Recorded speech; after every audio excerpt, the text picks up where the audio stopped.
India TV YouTube channel को subscribe करें और बेल आइकन दबाएं।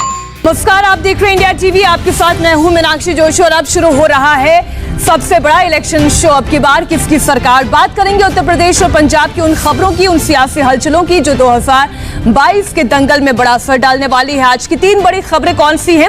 सबसे पहले एक नजर डाल लेते हैं कि आज 3 बड़ी खबरें कौन सी जिन पर नजर हमारी रहेगी। पहली बड़ी खबर उत्तर प्रदेश से, जहां पर उत्तर प्रदेश पर दिल्ली में बड़ा फैसला हो चुका है। ब्लूप्रिंट तैयार है, टारगेट तैयार है, योगी की नई टीम रेडी है। बीजेपी के 2 दिन के मंथन में क्या निकला, डिटेल के साथ आपको बताएंगे। आज की दूसरी बड़ी खबर पर भी हमारी नजर, जहां अखिलेश का प्लान 5 अगस्त तैयार है। जी हां, जिसके जरिए वो 2022 में अपनी बाइसिकल दौड़ाने का सपना देख रहे हैं, तो ये भी आपके सामने रखेंगे। और आज की तीसरी बड़ी खबर जो उत्तर प्रदेश से ही है, ओवैसी का OMD कार्ड। जी हां, सियासत में ओवैसी भी उत्तर प्रदेश की सियासत में कूद चुके हैं। उत्तर प्रदेश में क्या है ओवैसी का ये OMD कार्ड, ये भी आपको समझाएंगे। लेकिन सबसे पहले आज की बड़ी खबर, जहां बीजेपी ने उत्तर प्रदेश की जीत का ब्लूप्रिंट तैयार कर लिया है। जातिगत समीकरणों को लेकर, क्षेत्रगत समीकरणों को लेकर सब कुछ साधते हुए बीजेपी ने अपने सांसदों और मंत्रियों को बड़ी जिम्मेदारी दी है। 2022 के लिए ये जिम्मेदारी सांसदों और मंत्रियों को दी गई है। सरकार की उपलब्धियों को जनता तक पहुंचाने की बात कही गई है और मैसेज क्लियर है, केंद्र और राज्य सरकार की उपलब्धियों को जनता तक पहुंचाएं। साथ ही 16 अगस्त से शुरू होने वाली जन आशीर्वाद यात्रा के लिए भी रोड मैप तैयार कर लिया गया है। तो ये ब्लूप्रिंट है, जितनी जल्द से जल्द। अब आप ये देखिए, ये नई टीम जो है उसमें 84 सांसदों को जिम्मेदारी दी गई है।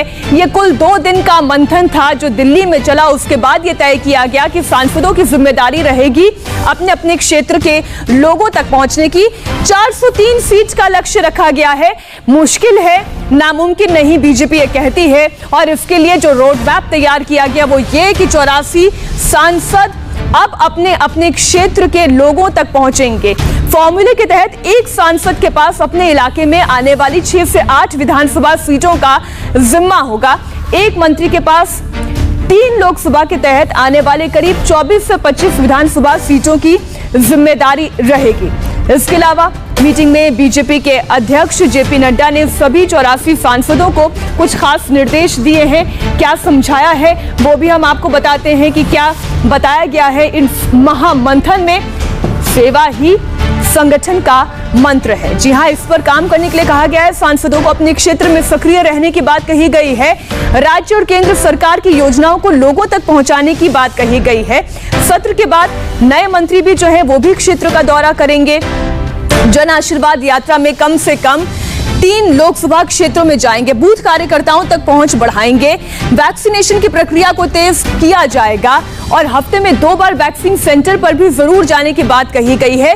जिन्हें सरकार की योजनाओं का फायदा मिला है वो बात और लोगों के बीच में मुखरता से पहुंचे, उनकी लिस्ट बनाएं। साथ ही सोशल मीडिया पर योजनाओं का प्रचार करें। हर हफ्ते क्षेत्र की राशन की दुकानों पर जाएं। प्रधानमंत्री गरीब कल्याण योजना के तहत पूरी व्यवस्था देखें। सुनिश्चित करें कि लोगों को राशन के पैकेट सही समय पर दिए जा रहे हैं, सही अनुपात में दिए जा रहे हैं, जिस पर प्रधानमंत्री के साथ ही मुख्यमंत्री और क्षेत्र के सांसद की तस्वीर हो। यानी 0 से लेकर 100 तक की तमाम तैयारियां की गई हैं इस वक्त बीजेपी की ओर से। बीजेपी का एजेंडा बिल्कुल क्लियर है। 2022 में 2017 से भी बड़ी जीत हासिल करने का टारगेट है। सेवा ही संगठन है, सबका साथ, सबका विकास, सबका विश्वास। मोदी जी का ये महामंत्र उत्तर प्रदेश का चुनाव ही नहीं, हर चुनाव जीतने के लिए पर्याप्त है। और जनता के बीच किन किन मुद्दों को लेकर जाएंगे और किन किन योजनाओं को लेकर जाएंगे? सबका साथ, सबका विकास, सबका विश्वास। इससे बड़ा मुद्दा कुछ हो ही नहीं सकता। जनसंख्या कानून की मांग की जा रही है, जनसंख्या कानून बनाया जाना चाहिए। ये प्रदेश सरकार, केंद्र सरकार का विषय है, हम साथ हैं उनके। कोई चुनौती देख रहे हैं आप प्रदेश में समाजवादी पार्टी? मुझे कहीं कोई चुनौती नहीं दिखाई दे रही। और मुझे लगता है ये जो शोर मचा रहे हैं, चिल्ला रहे हैं, वो चुनौती दे नहीं पा रहे हैं। यही उनका अरण्य रोदन है। जितने भी हमारे कार्यक्रम चल रहे हैं, जितनी हमारी योजनाएं चल रही हैं, इन योजनाओं से प्रदेश के लोग लाभान्वित हुए हैं और हम उत्तर प्रदेश का चुनाव पिछला जो हमें बहुमत मिला था उससे कहीं अधिक बहुमत से पक्का जीतेंगे। कितनी सीटें जीतने का टारगेट रखा गया? 350। कुछ तबके नाराजी बताया जा रहा है, किसान हैं, ब्राह्मण हैं, उनसे उन तक कैसे रीच आउट करेंगे? कहाँ ब्राह्मण नाराज, आपको कहाँ लगता है? मुझे तो कहीं लगता नहीं। ब्राह्मण पूरी तरह से भारतीय जनता पार्टी के साथ थे, पहले भी साथ थे, आज भी साथ हैं और आगे भी साथ रहेंगे। तो आपने सुना उत्तर प्रदेश सरकार के कामकाज को कैसे जनता तक पहुंचाना है, इसके लिए सबसे ज्यादा चर्चा हुई। लेकिन बड़ी रणनीति क्या है वो आप जानिए। उत्तर प्रदेश के चुने गए नए 7 मंत्रियों को लेकर ये एक खास रणनीति तैयार की गई है। बीजेपी इस बार 7 नए चेहरों के जरिए सोशल इंजीनियरिंग का प्रयोग कर रही है। केंद्र में बने उत्तर प्रदेश के नए केंद्रीय मंत्रियों को यह निर्देश दिया गया है कि सत्र समाप्त होने के बाद वो उत्तर प्रदेश का दौरा करेंगे, जिसे जन आशीर्वाद का यात्रा का नाम दिया जाएगा।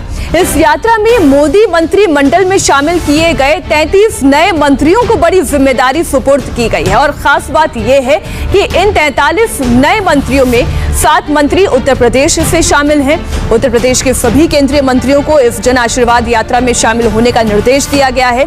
16, 17 और 18 अगस्त को उत्तर प्रदेश में केंद्रीय मंत्री आशीर्वाद यात्रा निकाल सकते हैं। सभी सांसदों को गांव-गांव जाकर सरकार की उपलब्धियों को लोगों तक पहुंचाना है। कोरोना काल में सरकार के द्वारा किए गए कामों के बारे में भी लोगों को जानकारी देनी है। मतदाता सूची और पुनर्निरीक्षण अभियान और बूथों के गठन में सांसदों की भागीदारी तय की जाएगी। सांसदों को वैक्सीनेशन सेंटर पर भी जाकर वैक्सीन की क्या स्थिति है, लोगों तक पहुंच रही है या नहीं, दूसरी डोज लेने के लिए लोगों को प्रेरित करने के लिए भी कहा गया है। इस वक्त हमारे सहयोगी आनंद प्रकाश पांडे इस खबर पर जुड़ गए हैं। महामंथन आनंद कर लिया गया है, इसका निचोड़ क्या निकाला गया?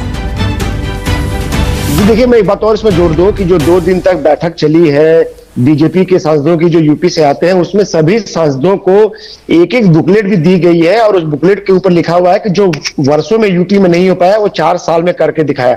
और उस बुकलेट के अंदर 4 साल में योगी सरकार ने जो कदम उठाए हैं युवाओं के लिए, किसानों के लिए और समाज के दूसरे तबकों के लिए, सबका जिक्र है।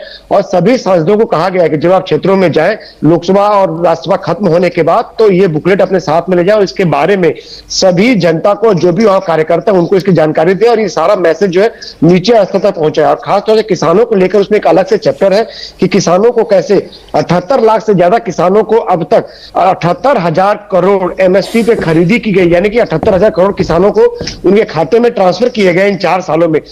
तो ऐसे में किसानों को लेकर कोई बरगलाता है और कृषि कानूनों को लेकर कोई बरगलाता है, तो इसकी जानकारी आप उन किसानों को दीजिए, उन लोगों को भी दीजिए कि सरकार जो है किसानों से लेकर युवाओं और बाकी जो तबके हैं सबके लिए काम कर रही है। और यही वजह है कि सांसदों को एक बात ये समझी जा सकती है आनंद की चाहे कोई क्षेत्र हो, चाहे कोई वर्ग हो, चाहे कोई भी व्यक्ति हो, उस तक सरकार की पहुंच होनी चाहिए। इसके लिए ये पूरा रोड मैप तैयार कर लिया गया है। शुक्रिया पूरी जानकारी के लिए आनंद आपका।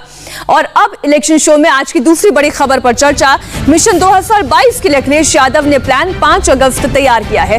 पूरा प्लान आपको डिटेल में समझाएंगे, लेकिन इसी से जुड़ी हुई एक बड़ी खबर यह है कि समाजवादी पार्टी 5 अगस्त पर उत्तर प्रदेश के हर जिले में साइकिल यात्रा निकालने जा रही है। और इस दौरान अखिलेश यादव एक बार फिर से जनता से जुड़े हुए मुद्दों को उठाने वाले हैं, जिसमें पूरे उत्तर प्रदेश में साइकिल यात्रा के दौरान महंगाई का मुद्दा हो गया, रोजगार का मुद्दा हो गया। 5 अगस्त को स्वर्गीय जनेश्वर मिश्र की पुण्यतिथि है, जिस अवसर पर यह यात्रा निकाली जाएगी। अब आप ये देखिए अखिलेश का प्लान 5 अगस्त क्या है। बलिया से प्रबुद्ध सम्मेलन करने वाले हैं और पूरे उत्तर प्रदेश में साइकिल यात्रा निकालने वाले हैं। प्रबुद्ध सम्मेलन ये पढ़कर ही आप समझ जाएंगे कि बीएसपी की जो रणनीति है उसकी काट समाजवादी पार्टी के पास भी है। वो प्रबुद्ध सम्मेलन के जरिए ब्राह्मणों को लुभाने की कोशिश कर रहे हैं। 23 अगस्त तय की गई थी ये तारीख, लेकिन बीजेपी की जन आशीर्वाद यात्रा की खबर बाहर आते ही समाजवादी पार्टी ने तारीख बदल दी। तो दूसरी ओर स्वर्गीय जनेश्वर मिश्र की पुण्यतिथि पर साइकिल यात्रा करने का भी ये पूरा प्लान तैयार कर लिया गया है। मायावती के प्रबुद्ध सम्मेलन का जवाब अखिलेश यादव के प्रबुद्ध सम्मेलन के जरिए सामने आने वाला है। और टारगेट पर एक बार फिर से ब्राह्मण वोट बैंक है। समाजवादी पार्टी ने भी इस ब्राह्मण सम्मेलन को प्रबुद्ध सम्मेलन का नाम दिया। जाति समीकरण को साधने की यह कोशिश है। ब्राह्मण सम्मेलन कहें या प्रबुद्ध सम्मेलन कहें, इसकी शुरुआत बलिया से होने वाली है। अखिलेश यादव खुद इस सम्मेलन में शामिल होने वाले हैं, उन्हीं के जरिए इसकी शुरुआत होगी। अखिलेश यादव ने प्रबुद्ध सम्मेलन की जिम्मेदारी पूर्व विधानसभा अध्यक्ष माता प्रसाद पांडे, पूर्व कैबिनेट मंत्री मनोज कुमार पांडे और अभिषेक मिश्र के अलावा पूर्व विधायक सनातन पांडे और संतोष पांडे को दी है। इस वक्त हमारे साथ संवाददाता विशाल प्रताप सिंह जुड़ गए, हम सीधा उन्हीं से जान लेते हैं।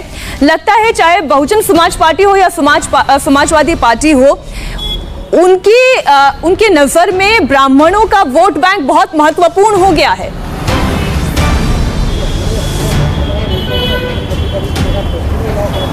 मीनाक्षी, जिस तरीके से भारतीय जनता पार्टी ने चुनाव की तैयारी शुरू कर दी है, यही वजह है कि जो पार्टियां विपक्ष में इस समय हैं उनको भी इस कदर में आना पड़ा है और इसी कड़ी में उन्होंने भी अपने सम्मेलनों की शुरुआत की है।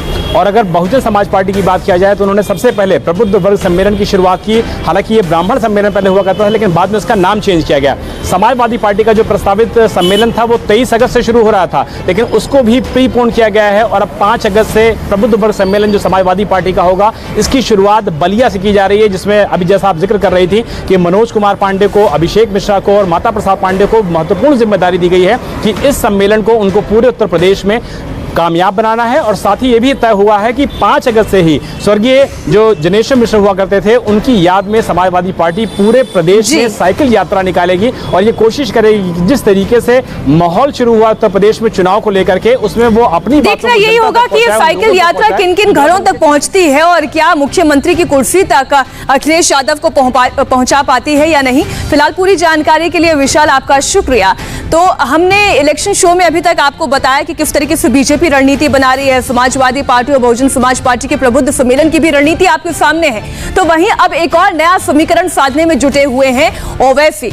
उत्तर प्रदेश में सम्मेलन की सियासत तेज है तो ओवैसी भी इसमें कूद पड़े हैं। बीएसपी और समाजवादी पार्टी के प्रबुद्ध वर्ग सम्मेलन के बाद ओवैसी में अब उत्तर प्रदेश में नया सम्मेलन लेकर आए हैं और ये सम्मेलन कुछ अलग है। इसे दिया गया है वंचित समाज सम्मेलन। यानी आप ये समझिए, अगर ब्राह्मणों को साधने की कवायद में मायावती और अखिलेश यादव हैं, तो असदुद्दीन ओवैसी एक नया समीकरण बना रहे हैं, जिसमें वो अगर हम बात करें ओबीसी वर्ग, मुस्लिम वर्ग और दलित वर्गों को अपने साथ जोड़ना चाहते हैं। आपको बताते हैं ओवैसी जिस वंचित समाज का दाव उत्तर प्रदेश में चलने वाले हैं, उसके जरिए ओवैसी की नजर कहां है। उस OMD कार्ड का मतलब हम आपको बता रहे हैं। O मतलब ओबीसी, M मतलब मुस्लिम और D मतलब दलित वर्ग। तो ये समीकरण वो साधने की कोशिश कर रहे हैं। इसके जरिए, इन तीनों के जरिए ओवैसी को उत्तर प्रदेश की सियासत साधने की तैयारी जो है एक एक करके आप देखेंगे। दलित वर्ग वो वर्ग जो मायावती के साथ जुड़ा हुआ है, मुस्लिम वर्ग वो जो अभी तक समाजवादी पार्टी के साथ जुड़ा रहता था, लेकिन अब ओवैसी की तैयारी ये कि ये ताकत उनके साथ जुड़ जाए। नमस्ते, मैं हूं मीनाक्षी जोशी। वीडियो और खबरों से अपडेट रहने के लिए India TV YouTube channel subscribe करें, बेल आइकन दबाना ना भूलें। जुड़े रहें इंडिया टीवी के साथ।